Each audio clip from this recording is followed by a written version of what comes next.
Welcome back, everybody. We have gone through an overview of the impossibility of inference, but we're going to do it anyway. We've talked about the three theories of inference, not the three theories. There are lots of theories of inference. Those are the main ones: likelihood, Bayes, and Neyman-Pearson hypothesis testing. We're now going to zoom in and do likelihood in more depth. Today, in this set of slides, I'm just going to give you 10 slides and focus just on likelihood. We're going to build a likelihood model. We're going to understand its properties. We're going to figure out the beginning of how to present results. After that, we'll talk about the uncertainty in likelihood inference. After we get some estimates, we'll figure out how to get standard errors and confidence intervals. Following that, we'll figure out how to simulate from likelihood models so that we can calculate any quantity of interest we want, and we won't be constrained in how we present our results to an audience by a computer program. We'll then extend the likelihood model in lots of really interesting ways. Okay, so let's get on with it. So we have the likelihood, and we're going to do examples, derivation, and properties. All right, so let's begin with a simple likelihood model. Now, the idea here is, just like I told you at some point earlier, it's very important when you're trying to answer a methodological question to focus on the simplest possible case. So for pedagogical reasons, for expository reasons, to understand something, that's the best thing to do. So that's what we're going to try to do here. So a really simple likelihood model uses the stochastic component of a stylized normal and no explanatory variables. Let's have a look at what it is. Here's the model. It's got three parts. First part is y of I is observation I, is distributed as a stylized normal distribution. And if you recall, a stylized normal distribution is a normal distribution with a mean, mu, and a variance of 1, so there's no extra parameter. That's really helpful for pedagogical, for expository reasons. We only have to focus on just that one parameter, mu. For starters, mu is going to be different for every observation, like in a regression model, but we're going to change that. So that's our stochastic component. It's wrong for most applications unless you really know that the variance conditional upon the mean is really 1. But it's simple because there's just one parameter, at least for each observation thus far, to estimate. Let's make it even simpler. Now let's add the systematic component. As you recall from our presentation of the statistical models, there's always a stochastic component, there's always a systematic component. And so the systematic component here is going to be the simplest we could think of, and that is each of the mu's, mu being the mean, the expected outcome for each observation, I'm going to assume that they're all the same. They're all constant. Right? So the mean for every observation is the same. That also is probably wrong for most interesting applications. I mean, it is wrong for most interesting applications. But it's a very special, simple case that will be easier for us to understand. So let's focus on it. No covariates. We're not looking at the effect of x on y. We're just imagining that y is distributed normally with some mean. We don't know what the mean is. And we have n observations drawn from a population, and that mean is the same for all of them. So that means they're all drawn from the same distribution. This is a really simple example, right? There's a distribution. We're assuming it's normal. It's got a mean. We'd like to know what it is. Okay. We need one more assumption. Because all these observations, they're all sort of separate, but we need to know how they're related. It's very important that we know how they're related, or else we can't put them together into one model.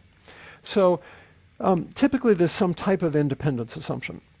And here we're going to assume the simplest case we could think of, which is observation I and observation j, yi and yj, are independent across random draws, across experiments, where one experiment is the one that you have, the one data set that you have. So, but across experiments, yi and yj are independent for all I and for all j.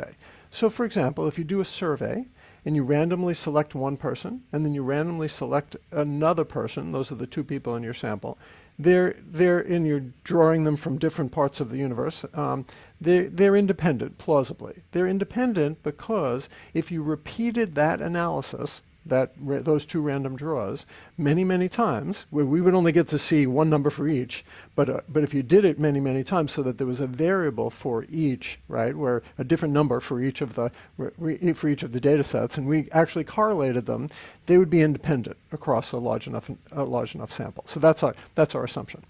Okay, so that's the model has those three parts. That's the entire model. It's a very simple model. That's all there is. Now what we're going to do is we're going to build a likelihood model. We're going to write down the full likelihood for this model, and I'm going to tell you the pieces of it. The first piece is to derive the full probability density of all of the data, which is what? Well, what's the probability density? It's the probability of the data given the model, right? And then I'm going to tell you the other parts. And although this is a very simple case, every one of the parts is going to be in this case, and it's going to be in all of the more complicated cases. So if we understand this plausibly, we could actually get to the more interesting cases. So first step here, and first step always, is derive the full probability density of all the y. We have to figure out what's the probability of all the data. Remember, there's n observations given the model. This is probability, it's not inference yet. And so we're imagining that the model's known, the model being those three steps up at the top of the page. Okay, so how do we do this? We want to know the probability of the vector y given mu. There's only one mu. It's going to be beta, or there's n mu's, and we're eventually going to make it into beta. So that's the same thing as the probability of y1 to yn given mu1 to mu n, and that is equal to what? Well, we have independence, and independence enables us to multiply. So what does that mean? That means if we want to know the probability of A and B, and we know the probability of A, and we know the probability of B, you can multiply the probability of A times the probability of B, and you can get the probability of A and B. We will use that. Okay, we'll use that right here, and we will take the stochastic component, and we will multiply it for the first observation, yi is 1, so y1 given mu, times the probability or the probability density for the second observation, times the probability density for the third observation, all the way on up. And so this capital pi here, I equal 1 on the bottom up to n, is the analogy for a big summation sign, which is to sum. So this is a product instead of a sum.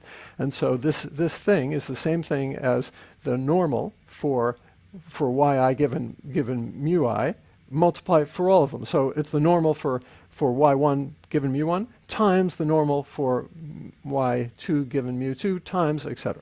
Okay. Okay, so now I'm going to just substitute in the formula for the stylized normal. You can go back to the last set of talks, and you can find this exact equation. I have blue highlighted. I have mu highlighted in blue because I'm going to do something with it. But this is just the formula. So all I've done is taken in each of these steps is used information from the model to form something. In this case, the full probability density. So now I'm going to reparameterize. That's a keyword. We're going to use that word again. We're going to use it in much more sophisticated ways. We're going to do time series reparameterization, multiple equation reparameterization. We're going to use explanatory variables to substitute in for the mu's. We're going to do all kinds of things. In this case, we're going to do a very simple reparameterization because it just means that our reparameterization is just going to mean that we have a constant parameter assumption. So mu of I is equal to beta. For all I, they're all equal to beta. Eventually, we'll make that mu I equal beta 0 plus beta 1 x1 plus beta 2 x2, et cetera, et cetera. Put that aside for now. Right now, we're saying all the mu i's are the same. All right, so now let's substitute in, take the equation. Wherever we see mu I, we substitute in beta. No big deal, right? We just, the blue becomes the blue, and it's quite straightforward. So let's just think for the moment. Let's just pause. We're halfway through getting the full likelihood, but we're not there yet. So what do we have now? We have a probability density. Suppose we only had the probability density. What could we do with this? Think to yourself, what could we do with this? I'll wait. Okay, what could we do with this? What I would do with this, or what I could do with this, what I think you could do with this, is if you know beta, so you know beta, the mean is 12, then you could randomly draw numbers from the normal distribution. You could plot a histogram of them, and we could visualize what the normal distribution is. Another thing we could do, given beta, if beta is 12, then we could randomly draw numbers from the distribution. We could characterize, let's say, the probability of getting a number that's greater than 15, because it's the area under the curve to the right of 15. Under what curve? Under a normal distribution with mean 12, because we assumed it and variance 1, because it's the stylized normal distribution. And if you want to know the area to the right of 15, well, you just draw a line at 15, color in the rest, and scoop it all up. Okay. So there's a lot of things you can calculate from this, but it's not what we want to calculate from it, because what we want to calculate from it is to try to figure out beta, and it won't tell you beta. The probability density of the data assumes beta. So, but this is a start. Okay, we understand how to, at least some ideas of how to write down probability densities for data. Okay, so now let's continue to build the likelihood function, because that's where we're going. We want the likelihood function in order to make an inference about beta. Okay, so we had the probability density. Now we're going to get the log likelihood. So first of all, the likelihood of beta having generated the data we observe is, according to the axioms of likelihood, the likelihood of big L, that's likelihood, of beta given y is equal to that constant unknown function of the data with the true value set at with beta set at their true value. So that's k of y. K of y is this thing we don't know. We'll never be able to calculate it. It's just there, times the probability density, which is the product I equal 1 to n of the normal. That's what we had on the previous page. Okay, so that's the likelihood. But as I said, we're always going to use the log likelihood. It's going to make things simpler. So I'll show you that. But first, let's just substitute in the formula so we have it. That's the formula for the normal. No big deal. Okay, so now we need the log likelihood. So now you got to remember back to 8th grade again, that thing that you didn't learn, which is logs. And there's some rules of logarithms that make things very simple, but you just have to remember the rules or look them up. Main rule is the log of a times b is equal to the log of a plus the log of b. That's really a great thing. That's going to be really useful. So we just remember that. That's the only log rule we need for today. So we'll focus on this. We're going to take the equation at the top of the page right here, and now we're going to take the log of it, and that's what's going to be at the bottom. And at the bottom, we have the log of the likelihood is equal to the log of the first piece. This is the a in the log of a times b, times the log of the second piece, and that's what's down here. Okay, so the log of the first piece is the log of this unknown constant, and now we have the log of the second piece. Well, the second piece is a product. Well, the sum of a product, that's what this is, it's a product. The sum of the product, the log of a product is the sum of the logs. The log of the product, this whole thing, is the sum of the logs. So that's what we did. So we have the log of the two pieces, that's why there's a big plus sign, and then the product sign becomes a summation sign, and that's that. So we just took the log of the likelihood, and now we have the log likelihood. All right? So now let's go a little further, substitute in the equation which we used here, and now we're going to take the log of this thing, and if we look at the log of this thing, if we look at this thing, it's this piece, which I'm going to call A, and then it's this piece, which I'm going to call B, and now it's going to be the log of each one separately. So the log of this piece is here, so the log of 2 pi to the minus 1/2. Pi, remember, is not a parameter, it's just the constant. And then we're going to take the log of the second piece. Now, exponentiation, here's the second rule of logs. I forgot that I'm going to give you a second rule. Exponentiation is the opposite of a log. So the exponentiation of the log of a is equal to a. So the log of the exponentiation of this whole thing is this whole thing. Okay, so you just drop the stuff in the middle, and so now we just need the log of the stuff in the middle here, right? The log of the stuff in the middle here, and so what is that? Well, we have the minus sign, and it goes here, and the rest just looks like that. So that's the way that we have it. Okay. Now, in this piece, well, there we are. In this piece, neither of these pieces, neither of these terms in the log likelihood is a function of beta.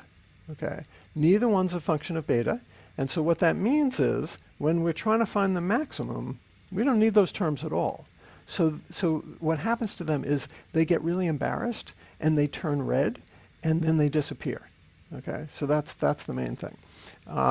So you can drop these if they're not a function of beta. And this is an equal sign with a dot on it. I made that up. It basically means, although this line is obviously not equal to this line, both are equal to the log likelihood. And what does that mean? It means whatever the log likelihood shape is, there's a constant that you could add to it. Like it could be up here or it could be down here, right? And we don't know where it is. But that doesn't matter because likelihood is a relative concept. So it never matters what the absolute level of the likelihood is. It only matters whether you're here versus here, and what the height of the likelihood is for one value of the parameter versus the height of the likelihood for another value of the parameter. And that's true regardless of whether the likelihood is here or the likelihood is here. Okay. So you put those all together and you get the log likelihood is equal to the sum of minus 1/2 of y minus beta squared. And we go one more step, and it's minus 1/2 of the sum of the deviations of the data from the parameter beta. Okay. We go one more step, and we ask what subs for beta to make the log likelihood the largest. Okay, now go back to the model for a second. What was the model? The model was that we have a normal distribution, and it has one parameter, beta, the mean. The variance is 1. Doesn't really matter. The only thing we care about is the mean. What's a good estimator of the mean? Well, a good estimator of the mean normally is just add up and divide by n. Okay, so it wouldn't surprise you to learn that we're going to actually derive that. But let's look at this thing. Look at that formula, and tell me what value of the data, what function of the data would be a good estimate of beta? What function of the data would produce a good estimate of beta, right? And the answer is some function that would make that log likelihood the largest, or in other words, there's a minus sign in front. You could drop the minus sign, and then you could ask what makes that equation the smallest. And so what function of the data would be closest to y, right? Which would that be? Okay. Well, which one would be closest to y? It would be the mean. Okay. So the maximum likelihood estimate, as you'll see, will be the mean of the y's will be our estimate. But let's get there in a couple of steps. Okay. Oh, by the way, what's that called? Well, it's we'd like the smallest squares of the deviation from the mean. That's called least squares. That's why it's called least squares. At least from a likelihood perspective, that's why we like it. Obviously, you can invent least squares without likelihood, and in fact, it was invented before the concept of likelihood existed. But we can use it and derive it from this, I think, higher, more fundamental principle, because it's a principle of inference. Okay, so here's my freehand drawing of what the log likelihood looks like. On the vertical axis is the log likelihood of beta given y, given all the y's, and the horizontal axis are all the possible values of beta. And then that's the graph. The maximum likelihood point is the value of beta that makes the log likelihood the highest, and so basically it's right over here. Okay, and you can see how curved the likelihood is, and that indicates whether this maximum is very different from another value, in which case we're pretty confident in it, or whether it's similar to another value, in which case we're not that confident in it. The actual mathematical shape of the likelihood is quadratic. You know quadratic from running a regression, right? You can have y equal beta 0 plus beta 1 x1 plus beta 2 x1 squared, right? And that will make a bend in the curve, right? And so this is a quadratic, not as a function of x1, but this is a quadratic as a function of beta. And so there's a curve there. You can actually take the equation on the previous page, the least squares equation, multiply it out, and you should see that it is quadratic. We will do that later. This curve summarizes 100% of the information according to the likelihood theory of inference that the data gives about beta, assuming that the model is correct. The maximum is the same point as the least squares point, and the maximum likelihood estimate is also the same point as the minimum variance linear unbiased estimate that you would get from the Gauss-Markov theorem. There's no reason to summarize this curve since it's very simple, with the maximum likelihood estimate. You might as well just present this whole curve, and then you have the entire curve. And it summarizes our best guess, which is just the maximum. It summarizes how uncertain we are, which is how much fall off there is from the maximum. And it indicates that there isn't any other little pocket of probability or likelihood that is that the beta might be, because it just keeps falling down and never like pops up in any other particular place. Okay, so let's talk about what happens if we have a more complicated likelihood. Instead of one parameter, suppose we have k parameters. Like, what are we supposed to do there? Well, there's a lot of ways of thinking about this. You can think about it in terms of graphs. Okay, so because we're going to have to graph our results, but let's think of graphs as a way to interpret the likelihood. So if we have I need to put this down so you can see, this is a two-handed concept. So if we have just theta 1, or beta in the example, along a horizontal axis, that's beta. And then along a vertical axis is the log likelihood. You have different values of beta here, and then basically how high they pop up is how likely they are. And that's what that curve was that we have. Now let's suppose that we have two values of beta, beta 1 and beta 2, right? Or theta 1 and theta 2. So we have beta 1 this way and beta 2 this way, right? Beta 1 this way, beta 2 this way, along the flat surface. And how high they pop up, that's the log likelihood. So we're using like all three dimensions for the two parameters, right? Beta 1, beta 2, and then how high they pop up is the log likelihood. Okay, so that's two parameters. Obviously, my guess is you've all run regressions with lots of parameters, and we want to think of it in terms of likelihood. And that's two parameters. Let's see how far we can go. Let's try three parameters. So we have beta 1 this way, right, from small to large. We have beta 2 this way from small to large. And we have beta 3 this way from small to large.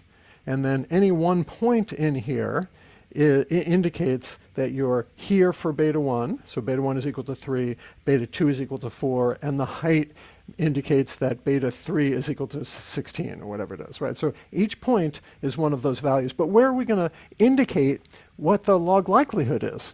Well, one thing you could do is you could take a bar, like a bar from a histogram, and there isn't a fourth dimension here, right? There's only beta 1, beta 2, beta 3. There's no place to put a fourth dimension. I mean, you need a bar sticking out somewhere. If you only had one point, you could just have it sort of sticking out in some random direction, and you'd see what it is. Another possibility is we could just sort of take this space here and fill it with clear jello, and then have a long needle and stick the needle into different spots here and put more red dye in each of those spots. The more red meaning more higher likelihood. Okay, so that's one way of doing it. So that's three parameters. Well, suppose we have four parameters. So we have theta 1, theta 2, theta 3, and now let's make the fourth parameter the degree of red. Okay, so how are we going to get the log likelihood for those four parameters, right? We can now read off where we are on the likelihood. We can read off not the likelihood, but we can read off the parameters. So parameter 1 is here, parameter 2 is here, parameter 3 is the height, and then we go to that point in the space, and parameter 4 is how red that point in the space is. Well, what are we supposed to do at that point? Okay, well, how could we indicate what the log likelihood is? Well, we could put flavor in there, right? We could put flavor in there and lick our way through this jello mold and try to figure out what the likelihood is. Or maybe we can use different colors or sound. Right? There's ways of actually getting to 8 or 9 or 10 dimensions if you're really clever.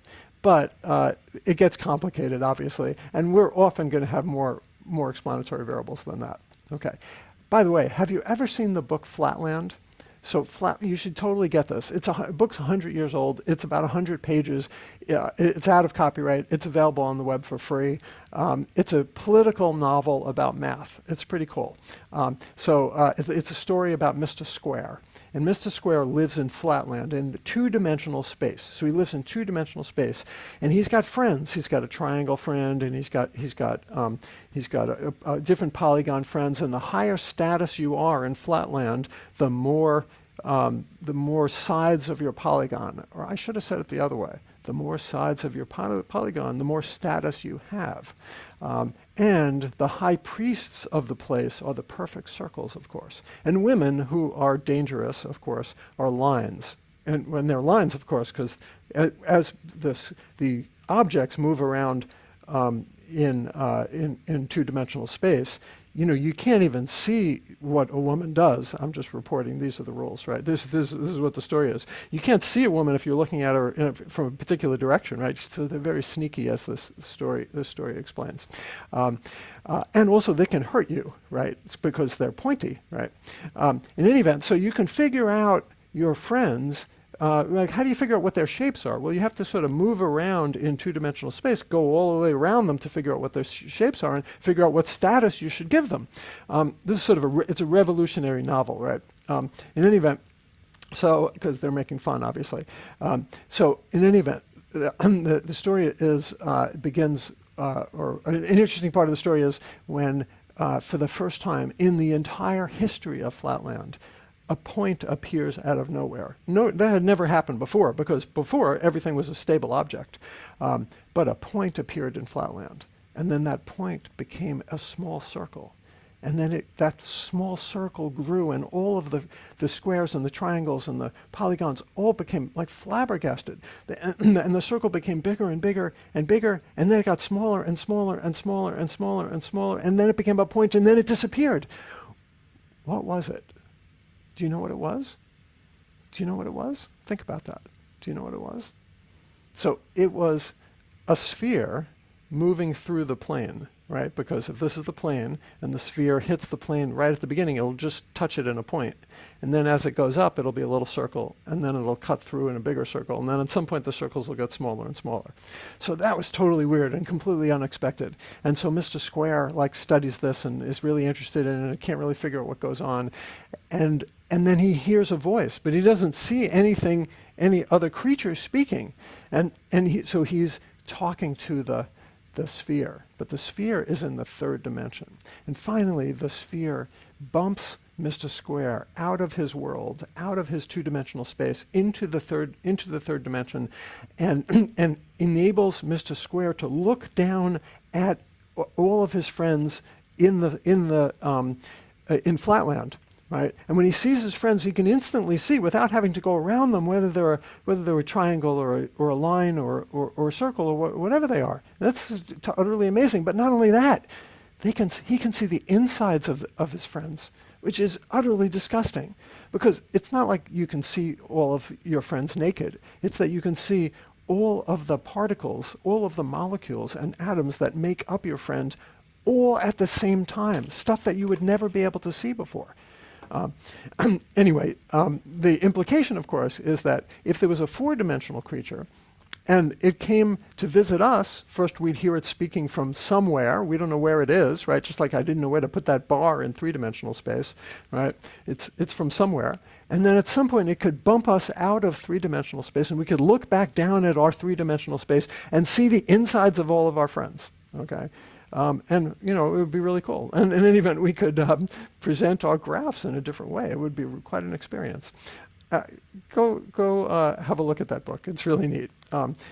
Related to this, and related to dimensions, and related to the analyses we're going to conduct, is something called the curse of dimensionality. This is also important to understand.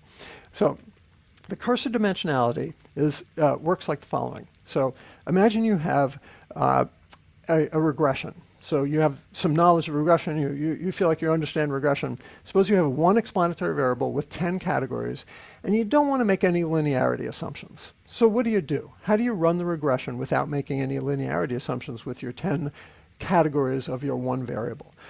Well, what you can do is you can put in dummy variables for the 10 categories. If you have a constant term, you put 9 dummy variables in. If you drop the constant term, you have 10 categories. So that's fine. And you put in the dummy variables, you run the regression, and you're basically getting the mean of y for each of those variables. And that's a model-free estimate. It doesn't depend upon a linearity assumption, even though you can run it within the regression. Okay, so now suppose you have 2 explanatory variables. How many dummy variables do you need to not make any assumptions? Now it feels to begin with like, well, you had 10 for the first variable, so why not have 10 more for the second variable? That's not right, actually. The way to think about it is, so suppose you have x1 on the horizontal axis, right? I'm going to go back to my dimensions. And then you have x2 on the not the vertical axis, but this axis, the y, the second axis. So we have x1, x2, and we have a checkerboard, okay? And there's 10 sides, right? Because there's 10 values of each of these, and the height of each of the squares, let's say the number of checkers, is y basically, right? So if we have two explanatory variables, and we don't want to make any assumptions that are based upon the functional form, then all we do is we take the mean within all of the checkers, all the squares on the checkerboard. But how many are there? Well, there's 10 times 10, not 10 plus 10. There's 100 things. So that means you need 100 dummy variables to estimate this without any assumptions. But that's only two explanatory variables. Let's suppose we have 10, which is not remotely uncommon. So if you have 10 explanatory variables, that's 10 times 10 times 10 times 10 times 10 times 10, 10, 10, 10, 10. That's 10 to the 10, or 10 billion. So now you have to have 10 billion parameters in your model, 10 billion dummy variables. And how many observations did you have, by the way? Right? So it ain't going to happen. You're going to have to impose some assumptions in order to get anything, because you have more things you need to estimate than there are data points. That's the curse of dimensionality. As the dimensions go up, there's more and more demands. Now, just to be clear, the curse of dimensionality is not a problem to be solved. It's not like measurement error or what do we do with recycling? I mean, it's just a fact of the universe, and we're going to have to find ways of dealing with it, living with it, or getting around it. So it's a very important issue, and curse of dimensionality will come up all the time. It comes up right now in presenting results, right? We got stuck with the Jello. It will come up as well in estimation, as in the example that I just gave you. And it's going to come up in all kinds of different places. So curse of dimensionality is something you'll hear about. It's very important. We'll often summarize all of this complexity when we run a likelihood model with beta hat, which is our point estimates for each of our parameters. If we have 30 parameters, fine, we get 30 point estimates. Those are our maximum likelihood estimates, and we will have the curvature at the maximum, or the standard errors, or a variance covariance matrix, which summarizes those. That's not correct, but that's convenient, and it might be useful. And under certain circumstances, it is a very good summary of the entire hyperdimensional likelihood surface, without having to graph in lots of dimensions with lots of Jello. Okay, so next thing we have to do is we have to figure out how do we take the likelihood function, which we have now constructed, and at least conceptually we know how to do this for other cases as well, other much more sophisticated cases with different functional forms and different stochastic components, different probability distributions, and and different quantities of interest, and different parameters that we would be interested in. We haven't done any of that. You don't have a feel for it, but we can do it because this is a simple case of something that's much more general. But for any of those, we're going to have to find a way to estimate the parameters. Okay, so we're going to look for the maximum. We're going to look for the maximum likelihood estimates. All right, so our specific goal is to find the value of theta that maximizes the likelihood, or L of theta given y. And theta now is going to be a vector of k values. K can be any number, depends on how many parameters you're going to have. How do we do this? We have a function, a mathematical function that it's a function of theta, and so you can do this analytically, or you can do it by simulation. To do it analytically, which is sometimes possible, we can take the derivative of the log of theta given y with respect to theta. I'm sure you've done this once or twice. You take the derivative, you set it equal to 0, you substitute, just in notation, for theta you substitute theta hat, which is going to be our estimate. It looks like this. This little thing is the partial derivative, right? That's the partial derivative of the log of the likelihood function with respect to theta. So we're maximizing with respect to theta, not with respect to y, which is a fixed number. Once you take that partial derivative, you substitute in, wherever you see theta, you substitute it in for theta hat. So that's evaluating it at theta hat. You're setting it equal to 0.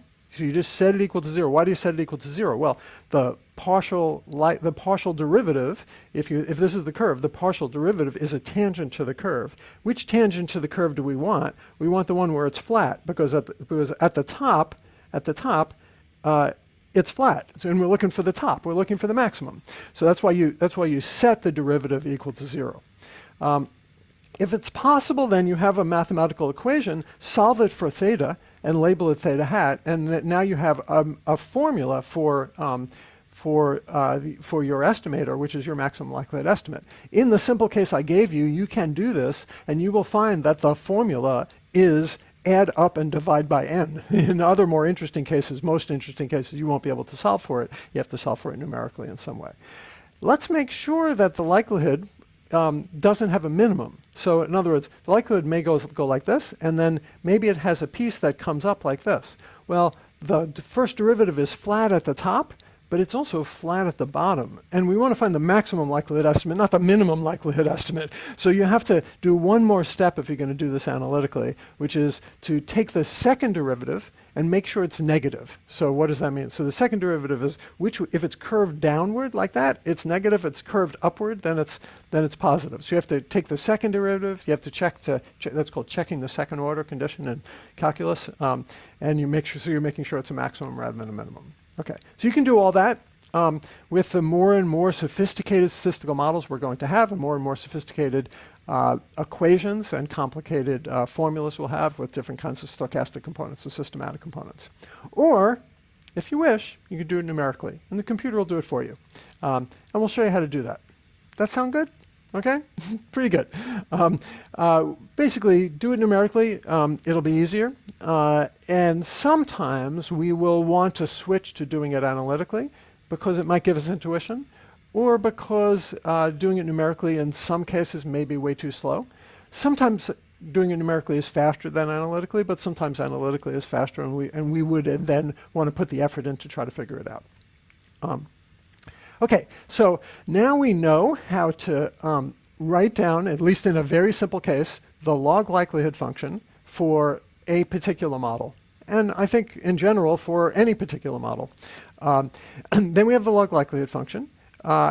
We know how to find the maximum. At least I've given you the general way of finding the maximum. We'll have to do the details. Once we have the maximum, it's reasonable to ask ourselves, how good is that? Well, one answer, and actually my favorite answer is, it is the value, or is the vector of values that maximizes the log likelihood. That was the goal. That was the theory of inference. That was the whole thing. That was the only thing on offer. That was what was promised, and we should be good with that because that was the point. That's the idea of likelihood as a theory of taking the data we have to learn about the data we don't have. As it happens, likelihood produces maximum likelihood estimates with statistical properties that coincide with other approaches to inference that also make us feel good. And we like for other reasons. So let's go through some of those. There's two categories roughly. There's finite sample properties and asymptotic properties, which is what happens when n gets larger. So these are not necessary in a certain sense if you really want to ruthlessly stick to the likelihood theory of inference, but they are if you want to go out there and talk to actual other people who may be interested in other statistical properties. So, finite sample properties of the maximum likelihood estimate. The maximum likelihood estimate is the minimum variance unbiased estimator, if there is one. So let's evaluate it according to these properties. So, the definition of unbiasedness is this expected value formula, which I think you've seen, not in this class, but ideally before, and if not, go back and have a look at it. The expected value operator is a linear operator. It's and so you can do math, but the math is all linear. And so the expected value of some parameter so maximum likelihood estimate theta hat is equal to theta. What that means is if you got lots and lots of data sets from the same data generation process that produced your data set, and in every one of those data sets, you calculated the same maximum likelihood estimate, the same function of the data, you produce the same mean in the particular example we've just given you, and we took the average of all of those means, we would get the true parameter. So that's unbiasedness. That seems pretty good. That's the definition. Here's an example. The expected value of y bar is equal to the expected value of the definition of y bar, which is 1 over n times the sum of the y's. Now we're going to use the property of linearity and distribute out the expected value because it's linear, so you can move the expected value all the way just to the y and everything else can come out of the expected value. We know what the expected value of y sub I is because it's mu. It was that by definition. And so now we have 1 over n times mu, which is equal to mu. So that's a proof that y bar is unbiased. It's at least with respect to the parameter we were trying to estimate, which was mu. Okay, so that's one property. Second property is minimum variance. That's sometimes called efficiency. And the idea is the variance to be minimized is the variance of our parameter. That's what we'd like across these data sets, the estimators, to give relatively similar answers across the data sets. If they're going to vary massively, depending upon which data set you happen to draw from the same data generation process, and you only get one of those, well, that one is not a very good summary of all of them, and so we wouldn't like that. We want the variance to be small, or at least we want it to be as small as possible. And how do you get it to be small? Well, it depends what function of the data you choose. If you choose a good function of the data, the variance will be made smaller. If the function of the data throws away a lot of the data and doesn't really use it very efficiently, then the variance will be larger. We want that variance to be small. So an example is the variance of y bar, which is also a certain kind of, which uses the variance of there's an algebra of the variance of linear functions that I'll use now. So the variance of y bar is the variance of the definition of y bar, 1 over n, the sum of the y's. We can pull out everything but the y from the variance formula, but when you do, you have to square it. So it's 1 over n squared times the sum of the variances. And then in this model, we've assumed that all the variances are the same. They're all sigma squared. In the model I showed you a while ago, all the variances were 1. So now I'm imagining that they're all the same. They're just sigma squared. So now we have 1 over n squared times sigma squared, and the squared and the n cancel out, and we get sigma squared over n. So you've seen that. I think you understand that that's an estimate of the it's basically the variance of the mean. Square root of that is the standard error of the mean. So the efficiency is define theta hat to minimize the variance of theta hat such that you have an unbiased estimate. That's efficiency. That's an efficient estimate. Okay, so here's the cool thing. You can try to prove all that stuff by coming up with a particular estimator of the data, and that's what people do sometimes. But if you use likelihood, you don't have to do all that.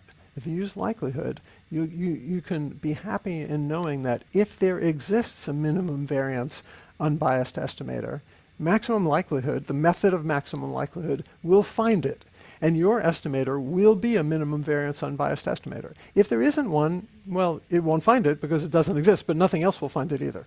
And the cool thing is, maximum likelihood will still usually find a good estimator, right? Whereas if your theory of inference is always choose an estimator which is minimum variance unbiased, then you won't have anything to do. You have to go change your question because there's no answer to the question you posed.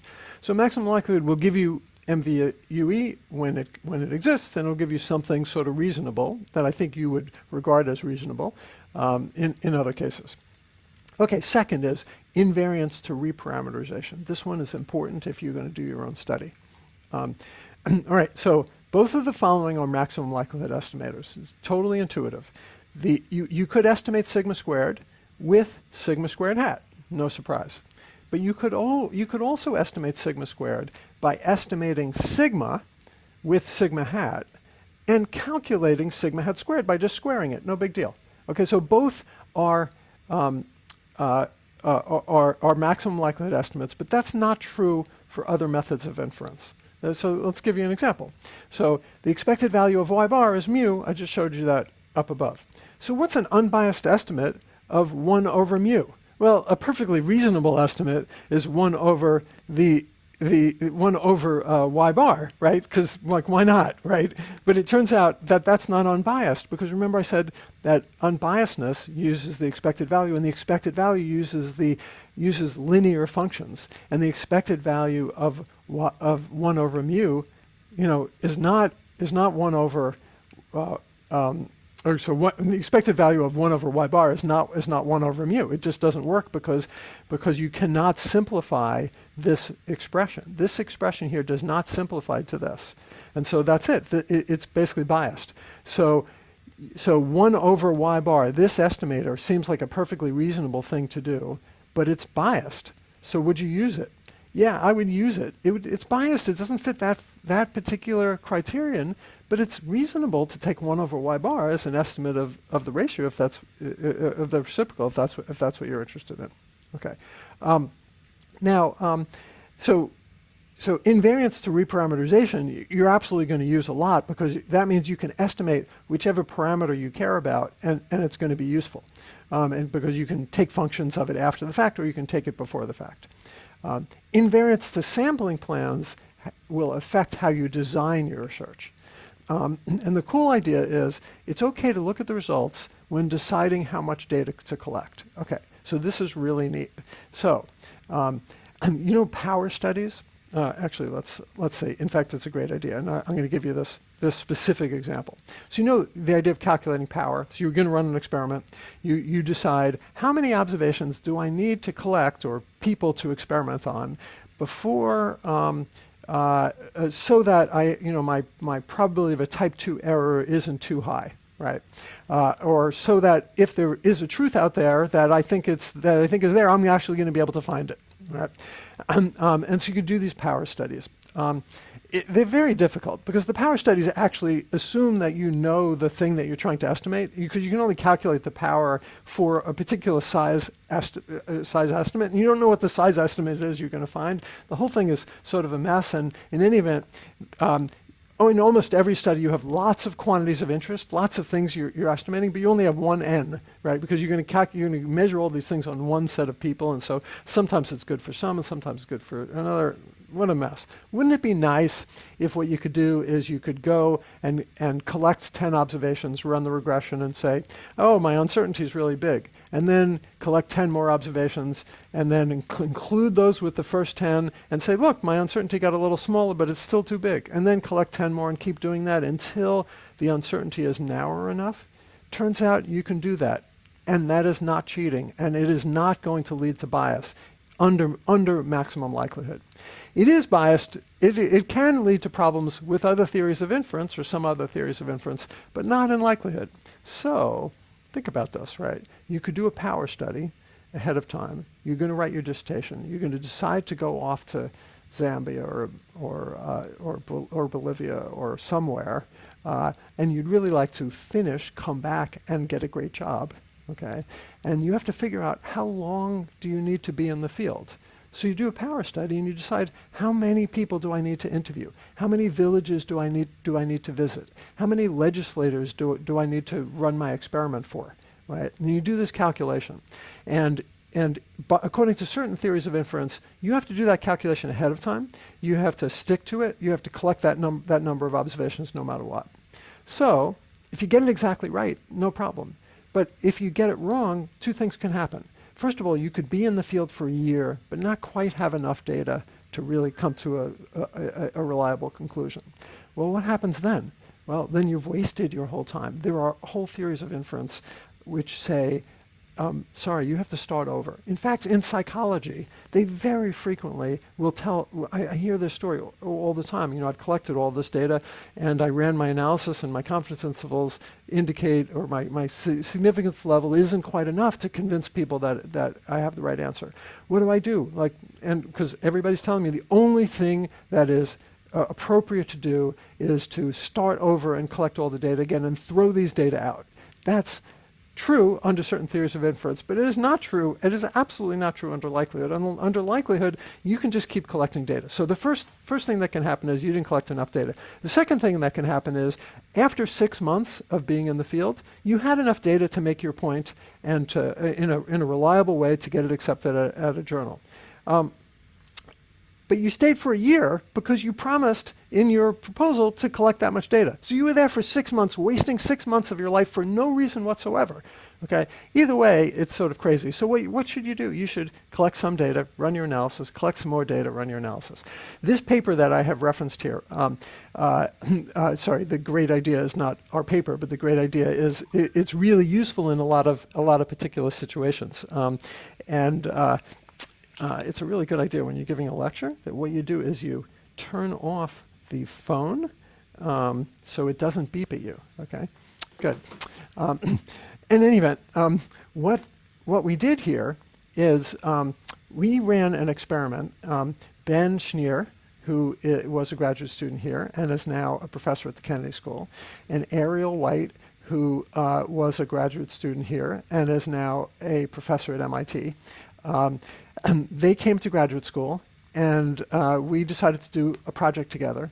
And I said to Ben and Ariel, and I said, you know, we were interested in the effect of the media, and we really wanted to get it right. We wanted to figure out how to do this, and we decided we would do a study of the media the hard way. Because what everybody else had done is they had done it in convenient ways. So if you look, to look at the effect of the media is really hard because really what happens most of the time is the media are you know, newspapers and TV shows, they're businesses. So for the most part, they're not trying to change our opinions.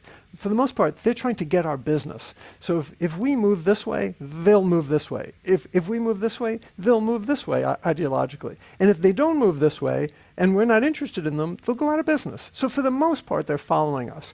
But as political scientists, what we really care about is, do they actually have an influence on us? And everybody thinks they do, but it was very difficult to run a study. So what did people do?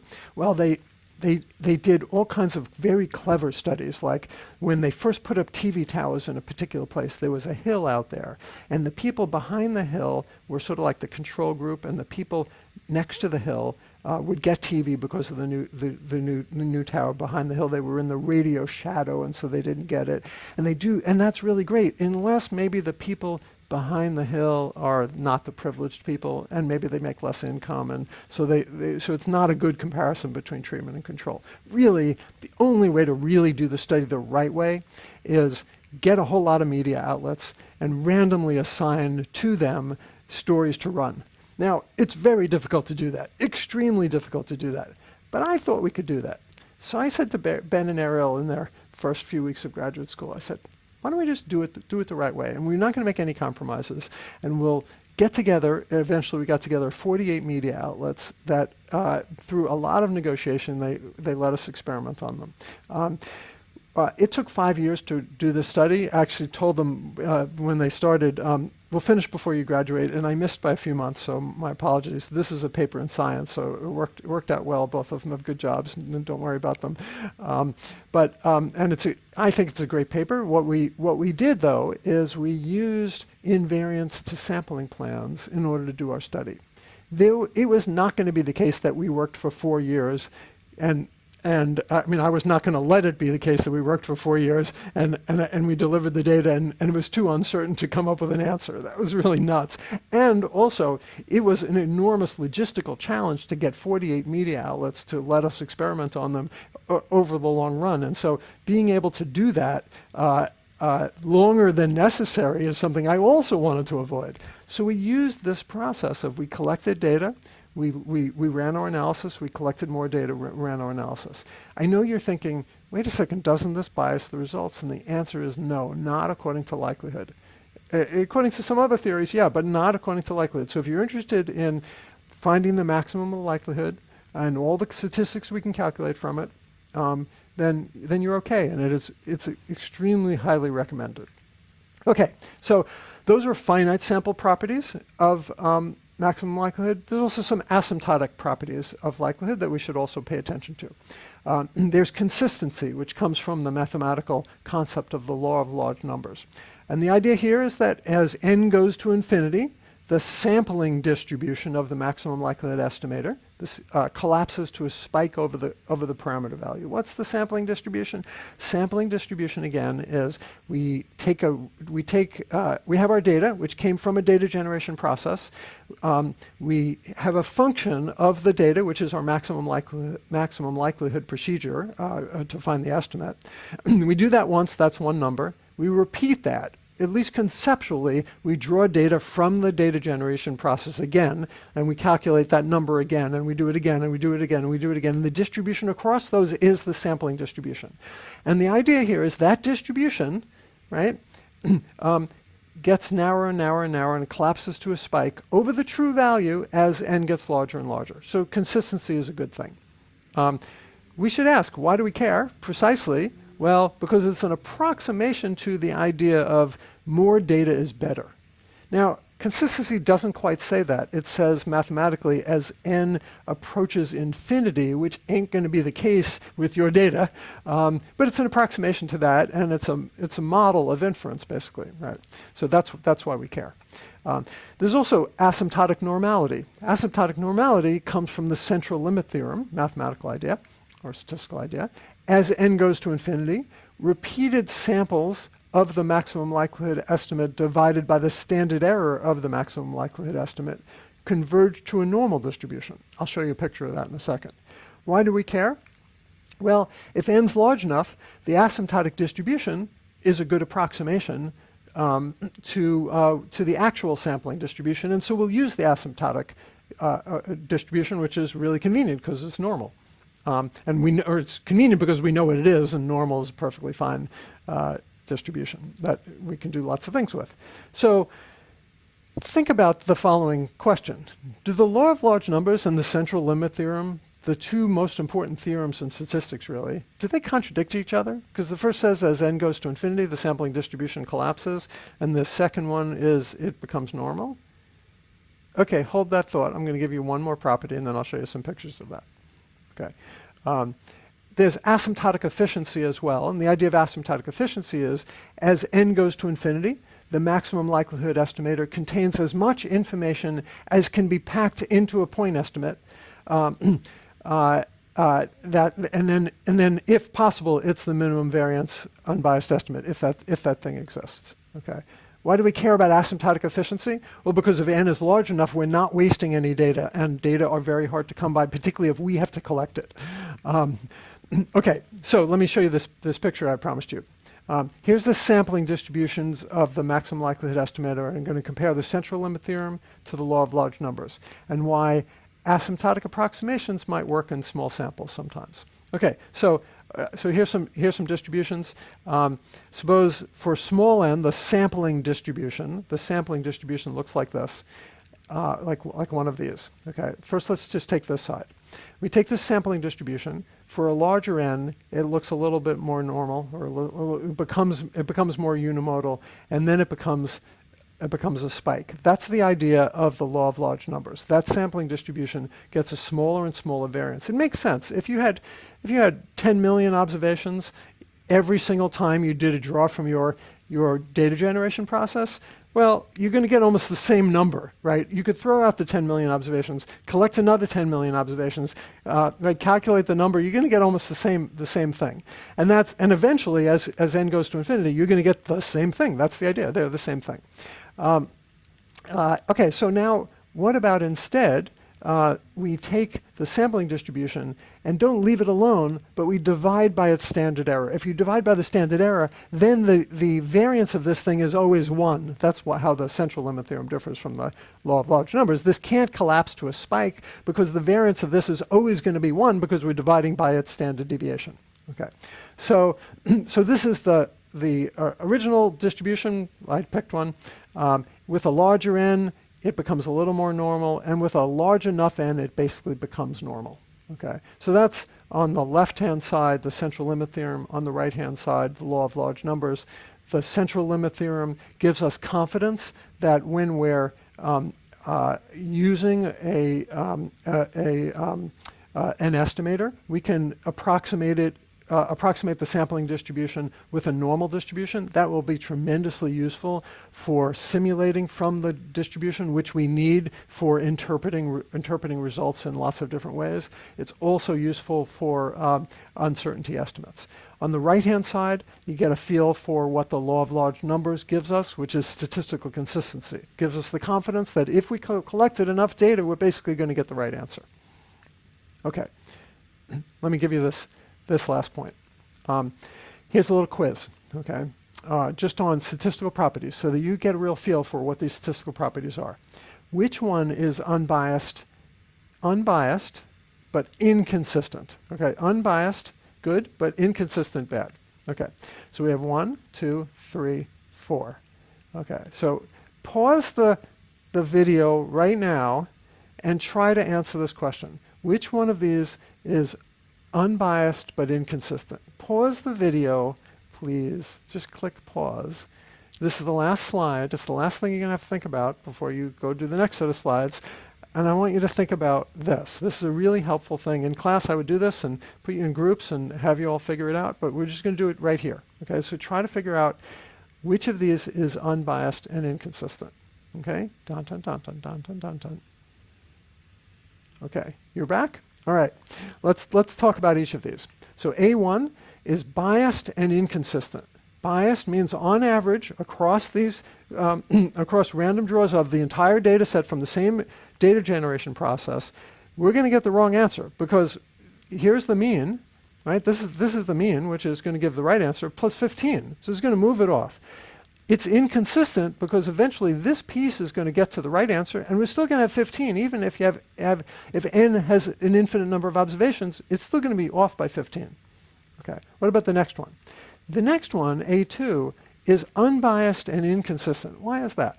It's unbiased because even though we're taking the mean only of the first 27 observations, it's unbiased because it's the same thing as it's the rule for the mean. It's just we're just throwing away a whole bunch of data, but if you're throwing it away randomly, which I'm implicitly assuming here, we're okay. It's inconsistent because no matter how many observations you collect, as n goes to infinity, right, you're collecting more and more observations, but that distribution doesn't collapse to a spike because we're throwing away all the data except for the first 27 observations. So it's inconsistent. It's only consistent if it collapses to a spike. And that spike has to be over the true value, but it has to be a spike. The third one is biased but consistent. It's biased. Why is it biased? Well, here's the unbiased mean plus the sum of the first 7 observations divided by n, which might be 1,000 or whatever it is. It's biased because clearly this is the, we're adding this thing on here for no good reason. But it's consistent. It's consistent because whatever the sum of these things is divided by n goes to 0 as n gets larger. So if you had a large enough number of observations, this crazy function would be okay. Now, normally we would it would be obviously transparent to us that we would never use this second piece, right? But other kinds of estimators will frequently be biased but consistent. And there's no way, it turns out, in these other estimators to make them unbiased and consistent. And so we go with biased and consistent, or there are unknown levels of biased and consistency. So it's often the case. So just have a feel for what it is. This piece creates bias, but the bias goes away as n goes to infinity. Okay, what's the last one? What's A4?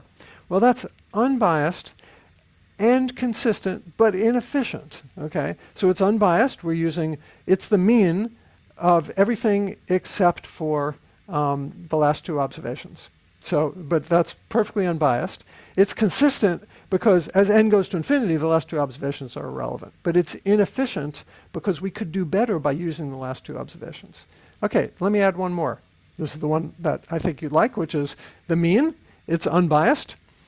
On average, you're going to get the right answer. It's consistent. As n goes to infinity, the distribution of the sampling distribution collapses to a spike over the true value. And it's efficient. It uses the data as much as possible. Okay, so this is where we are on the outline. And thanks for listening, and we will see you next time. Take care.